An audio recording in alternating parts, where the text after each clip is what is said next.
Hello दोस्तों, नमस्कार। आपके अपने चैनल में एक बार फिर से बहुत-बहुत स्वागत है।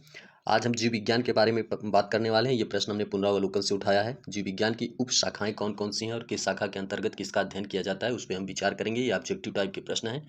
इसके आंसर आपको देने हैं। जंतु विज्ञान अध्ययन करता है, जो जंतु विज्ञान है या ज़ूलॉजी है, वो किसका अध्ययन करता है? ऑप्शन दिया है केवल जीवित जानवरों का या केवल जीवित वनस्पतियों का, जीवित या मृत जानवर दोनों का, या जीवित या मृत वनस्पतियों दोनों का। तो इसका राइट आंसर हो जाएगा जीवित या मृत जानवरों का, जो मर चुके हैं या जो जिंदा हैं, उनके अध्ययन को जंतु विज्ञान कहा जाता है। तो इसका राइट आंसर हो जाएगा सी।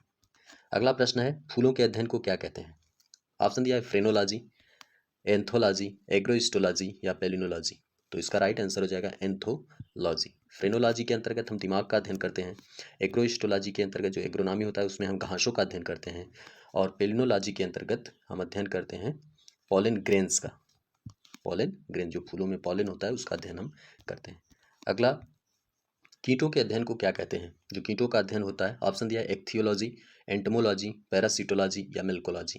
तो इसका राइट आंसर हो जाएगा एंटमोलॉजी। और एंटमोलॉजी के अंतर्गत हम कीटों का अध्ययन करते हैं। एक्थियोलॉजी के अंतर्गत हम मछलियों का अध्ययन करते हैं, जो मछलियाँ होती हैं। और पैरासिटोलॉजी के अंतर्गत जो पैरासाइट होते हैं, उसके बारे में हम अध्ययन करते हैं। मेल्कोलॉजी के अंतर्गत हम मोलास्का के बारे में अध्ययन करते हैं।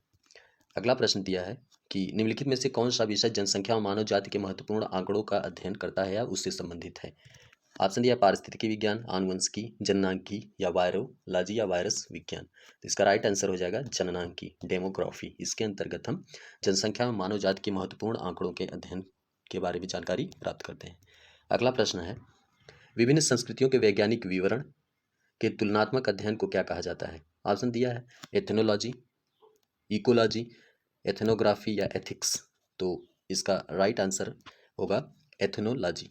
एथनोलॉजी, कहीं पे इसको इथनोलॉजी भी कहते हैं। ई से स्टार्ट होता है, इथनोलॉजी। अगला प्रश्न है, जैविक जगत में होने वाले कार्य, गुण एवं पद्धति के अध्ययन की इस ज्ञान को मशीनी जगत में उपयोग करने के लिए या करने वाले विज्ञान को क्या कहा जाता है? ऑप्शन दिया है बायोनिक्स, बायोनॉमिक्स, बायोनामी या बायोमेट्रिक। तो इसका राइट आंसर क्या होगा?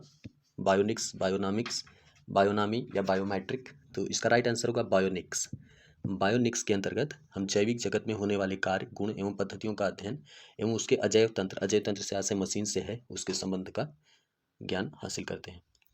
अगला प्रश्न है, पेलियो वनस्पति के अंतर्गत किसका अध्ययन किया जाता है? पेलियो वनस्पति को पेलियो बॉटनी भी कहते हैं, पेलियो बॉटनी। तो इसके अंतर्गत किसका अध्ययन किया जाता है? ऑप्शन दिया है जंतु जगत का, जंतु जीवाश्म का, शैवाल का या पादप जीवाश्म का। तो बॉटनी है, तो बॉटनी से संबंधित है, तो ये जीवाश्म, और जीवाश्म किसका? पादपों के जीवाश्म का अध्ययन हम इसमें करते हैं। तो इसका राइट आंसर हो जाएगा ऑप्शन डी। अगला प्रश्न है, रेशम कीट का पालन किसके अंतर्गत किया जाता है या रेशम कीट के पालन को क्या कहते हैं? ऑप्शन दिया एपीकल्चर, हॉर्टिकल्चर, सेरीकल्चर या फ्लोरिकल्चर। ये बहुत ही सामान्य सा प्रश्न है, लेकिन ये अनेकों बार इसको बार बार मतलब प्रश्न को आपको परीक्षा में इससे आपका सामना हो जाता है। इसका राइट आंसर हो जाएगा sericulture. Sericulture is the right answer for the question. ये सेरीकल्चर, और सेरीकल्चर के अंतर्गत हम अध्ययन करते हैं ये सेरीकल्चर। एपीकल्चर के अंतर्गत हम शहद उत्पादन का अध्ययन करते हैं, और हार्टिकल्चर के अंतर्गत हम पुष्प में फल देने वाले पौधों का अध्ययन करते हैं, और फ्लोरिकल्चर के अंतर्गत हम फ्लावर या फूलों का अध्ययन करते हैं। अगला प्रश्न है कि मधुमक्खी पालन को क्या कहते हैं? ऑप्शन दिया है sericulture, tissue culture, PC culture या एपीकल्चर। तो apiculture, PC culture, tissue culture में से इसका राइट आंसर होगा एपीकल्चर। एपीकल्चर के अंतर्गत हम मधुमक्खी पालन को जानते हैं, उसके बारे में या उसका अध्ययन करते हैं। अगला प्रश्न है, सब्जी वाले पौधों के अध्ययन को क्या कहते हैं? सब्जी वाले पौधों के अध्ययन को क्या कहा जाता है? इसका राइट आंसर क्या होगा? ऑप्शन दिया है फ्लोरिकल्चर, हॉर्टिकल्चर, ओलेरीकल्चर या पोमोलॉजी। तो इसका सही जवाब होगा सब्जी वाले अध्ययन को जो जिसके अंतर्गत किया जाता है, इसको हम ओलेरीकल्चर कहते हैं। ओलेरीकल्चर, ये ओलेरीकल्चर। अगला प्रश्न है, लेक्सिकोग्राफी का संबंध किससे है? लेक्सिकोग्राफी, मानव शरीर की संरचना शब्दकोश के संयोजन से या गुप्त लिखावट से, चित्र और मॉडल के द्वारा जो पढ़ने की तकनीक होती है या उससे संबंधित है लेक्सिकोग्राफी। तो इसका सही जवाब होगा शब्दकोश के संयोजन से। लेक्सिकोग्राफी का संबंध जो शब्दकोश होता है, जो डिक्शनरी होती है, उसको बनाने से इसका संबंध है। सॉरी।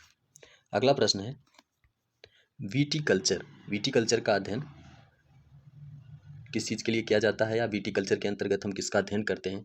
ऑप्शन दिया है सिल्क का, केचुए का, या शहद का, और या अंगूर का। तो अंगूर से जिस प्रकार से शराब बनाया जाता है या अंगूर की खेती किस तरह से की जाती है, उसी के अध्ययन को हम विटीकल्चर कहते हैं। इसका राइट आंसर हो जाएगा डी। अगला प्रश्न है कीट संवर्धन क्या है? ऑप्शन दिया है कीटों की वृद्धि करने का विज्ञान, जंतुओं के अध्ययन करने का विज्ञान, मछलियों के अध्ययन करने का विज्ञान, या कीटों के मारने का विज्ञान। तो जो आपका कीट संवर्धन होता है, संवर्धन मतलब होता है किसी को बढ़ावा देना या किसी को संरक्षण प्रदान करना। तो इसका राइट आंसर हो जाएगा कीटों की वृद्धि, कीटों की वृद्धि का विज्ञान। राइट आंसर हो जाएगा ए, कीटों की वृद्धि का विज्ञान। अगला प्रश्न है वर्मी कल्चर के अंतर्गत किसको प्रयोग किया जाता है? Vermi culture. ऑप्शन दिया है type warm, wind warm, silk warm, या अर्थ वार्म। तो वर्मी कल्चर के अंतर्गत हम अर्थ वार्म, कैसे अर्थ वार्म से हमें कंपोस्ट बनाना है या वर्मी कंपोस्ट कैसे बनाना है, इसके अध्ययन को वर्मी कल्चर के अंतर्गत हम पढ़ते हैं। अगला प्रश्न है जेरेंटोलॉजी का संबंध किससे है? ऑप्शन दिया है शिशु, महिला, त्वचा, या वृद्धत्व। तो जो इसका राइट आंसर होगा ये ऑप्शन डी होगा। ऑप्शन डी इसका राइट आंसर होगा। और जेरेंटोलॉजी के अंतर्गत हम वृद्धत्व का अध्ययन करते हैं। वृद्धत्व। त्वचा डर्मेटोलॉजी के अंतर्गत करते हैं, और इसका आपको पता होगा। और आगे चलते हैं, अगला प्रश्न क्या होता है पैडोलॉजी के अंतर्गत किसका अध्ययन किया जाता है? पैडोलॉजी के अंतर्गत किसका अध्ययन करते हैं? वायुमंडल का, प्रदूषण का, मिट्टी का, या बीजों का। तो पैडोलॉजी के अंतर्गत हम अध्ययन करते हैं मिट्टी का। जो मिट्टी का अध्ययन है उसको हम पैडोलॉजी के अंतर्गत करते हैं। इसका राइट आंसर हो जाएगा सी। अगला प्रश्न है अस्थियों का अध्ययन विज्ञान की किस शाखा के अंतर्गत किया जाता है? अस्थियों का अध्ययन विज्ञान की किस शाखा के अंतर्गत किया जाता है? आपका ऑप्शन है ऑस्टियोलॉजी, जियोलॉजी, ओरोलॉजी, या एस्ट्रोलॉजी। एस्ट्रोलॉजी तो बिल्कुल नहीं होगा, आप लोगों को पता होगा एस्ट्रोलॉजी के अंतर्गत किसका अध्ययन किया जाता है। और ओरोलॉजी, जियोलॉजी, ऑस्टियोलॉजी। तो ऑस्टियोपोरोसिस नामक बीमारी आपने सुनी होगी, जो अस्थियों में होती है, और ये इसी से संबंधित है। और इसका राइट आंसर हो जाएगा ऑस्टियोलॉजी, ऑप्शन ए। तो इसका राइट आंसर हो जाएगा ऑप्शन ए, ऑस्टियोलॉजी। अगला प्रश्न है सर्पों के विषय में जो अध्ययन किया जाता है या सर्पों के विषय में अध्ययन करने वाले विज्ञान को क्या कहते हैं? ऑप्शन दिया है हर्पेटोलॉजी, इटिमोलॉजी, सर्पेंटोलॉजी, या ऑर्निथोलॉजी। तो इसका राइट आंसर क्या होगा? इसका राइट आंसर होगा सर्पेंटोलॉजी। सामान्यतः आप ये भी देख सकते हैं जो सर्प के अध्ययन से संबंधित है उसको सर्पेंटोलॉजी कहा जाता है। ऑर्निथोलॉजी के अंतर्गत हम पक्षियों का अध्ययन करते हैं, और इक्थियोलॉजी के अंतर्गत हमने पहले ही बताया कि जो मछलियाँ होती हैं उसका अध्ययन किया जाता है। और इसका राइट आंसर हो जाएगा सी, सर्पेंटोलॉजी। अगला प्रश्न है कि हाइड्रोपोनिक्स क्या है, या हाइड्रोपोनिक्स का संबंध किससे है? मृदा विहीन पादप संवर्धन, सब्जियों का अध्ययन, मृदा विहीन पादप संवर्धन, सब्जियों का अध्ययन, पादप में कलम लगाना, जल संरक्षण की विधि। तो इसका सही आंसर क्या होगा? मृदा विहीन पादप संवर्धन। जहाँ मिट्टी के बिना ही हम पादपों या वृक्षों या फलों को लगाते हैं उसी को हाइड्रोपोनिक्स कहते हैं। हाइड्रोस ये पानी से संबंधित है, हाइड्रो माने वाटर होता है, तो ये पानी से संबंधित है, मतलब इसकी जो कृषि होती है वो पानी में की जाती है। तो इसका राइट आंसर हो जाएगा ए। तो दोस्तों ये यहीं पे समाप्त होता है, आगे फिर आपसे मुलाकात होगी, तब तक के लिए नमस्कार।